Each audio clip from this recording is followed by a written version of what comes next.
বিহারের গ্যাংস্টার সুবোধ সিংকে বুধবার হেফাজতে পেল সিআইডি। 17 জুলাই পর্যন্ত তাকে সিআইডি হেফাজতে পাঠিয়েছে আসানসোলের সিজেএম আদালত।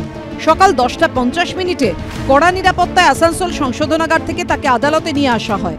প্রথমে আসানসোলের দায়রা আদালতে তোলা হয় গ্যাংস্টারকে। সুবোধ সিংকে নিজেদের হেফাজতে চেয়ে আদালতে আবেদন জানায় সিআইডি। বিরোধিতা করে তার আইনজীবী দায়রা আদালতে সিআইডি হেফাজত দেওয়ার এখতিয়ার নিয়ে প্রশ্ন তোলেন। যে সেশনস কোর্টের 167 এক্সারসাইজ করে পুলিশ রিমান্ড দেওয়ার এখতিয়ার নেই, এটা আমাদের বক্তব্য ছিল। ওরা আমাদের বক্তব্যটাকে ডিফেন্ড করার মতো নিজেদের মতো করে ইন্টারপ্রেট করেছিল। ওদের বক্তব্য ছিল যে না, চার্জশিট হয়ে যাওয়ার পর সেশন জাজেরও পুলিশ রিমান্ড দেওয়ার এখতিয়ার আছে। আমরা এটাকে অপোজ করেছি, আমরা নিজেদের যুক্তি দেখিয়েছি, ওনারাও নিজেদের পক্ষ রেখেছেন। এরপর মামলা সিজেএম কোর্টে স্থানান্তরিত হয়। সিজেএম আদালতে সুবোধ সিং এর আইনজীবী সওয়াল করেন, 2018 সালের 20 জানুয়ারি থেকে বিহারের বেউড় জেলে বন্দী রয়েছে সে। সুবোধ জেলে বসে অপরাধ করে থাকলে তার জন্য দায়ী জেল সুপার। তদন্তের প্রয়োজনে বিহারের জেলে গিয়ে সুবোধকে জিজ্ঞাসাবাদ করলেই হয়। তাকে হেফাজতে নেওয়ার প্রয়োজনীয়তা নিয়েও প্রশ্ন তোলেন তিনি।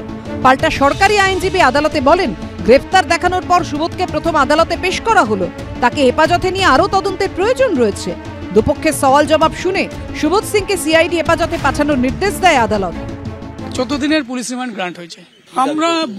আমি অর্ডার শিট দেখলাম, আমরা বিভিন্ন কোশ্চেন রেজ করেছিলাম, সেগুলো খুব একটা রিফ্লেকশন অর্ডার শিটে দেখতে পেলাম না, কিন্তু যেটা পড়ে বুঝতে পারলাম যে 14 দিনের পুলিশ রিমান্ড গ্রান্ট হয়েছে। আমরা বিভিন্ন অনেক পয়েন্ট প্রেস করেছিলাম, আনফরচুনেটলি অর্ডার শিটে ওগুলো পাইনি।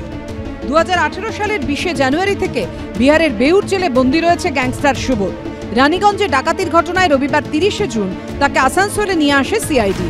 আসানসোল আদালতে পেশ করা হলে সুবোধকে একদিনের জেল হেফাজতে নির্দেশ দেন বিচারক। সোমবার 1 জুন নতুন 3 ফৌজদারি আইনের প্রতিবাদে আসানসোল আদালতে আইনজীবীদের কর্মবিরতি থাকায় সেদিন সুবোধকে নিজেদের হেফাজতে পায়নি সিআইডি। এদিন তাকে হেফাজতে পেল রাজ্য গোয়েন্দা সংস্থা। পাটনার জেলে বসে কিভাবে অপারেশন চালাতো সুবোধ? হেফাজতে পাওয়ার পর তাকে জেরা করে এই প্রশ্নের উত্তর খুঁজবেন গোয়েন্দারা। পার্থপ্রতিম ঘোষ, সুকান্ত মুখোপাধ্যায় ও মনোজ বন্দ্যোপাধ্যায়ের রিপোর্ট, এবিপি আনন্দ, পশ্চিম বর্ধমান।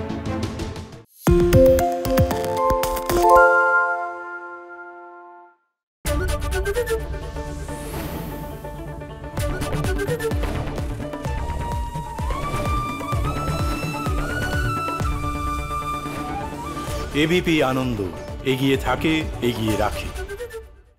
সত্য অন্তহীন, সত্যের খোঁজও তাই, সত্য সন্ধানে তাই আমরা অক্লান্ত, অকুতভয়। এবিপি আনন্দ নতুন ভাবনার প্রতীক, যা মনে মুক্ত, তথ্যে যুক্ত এবং যাবতীয় সীমানার বাঁধন থেকে মুক্ত।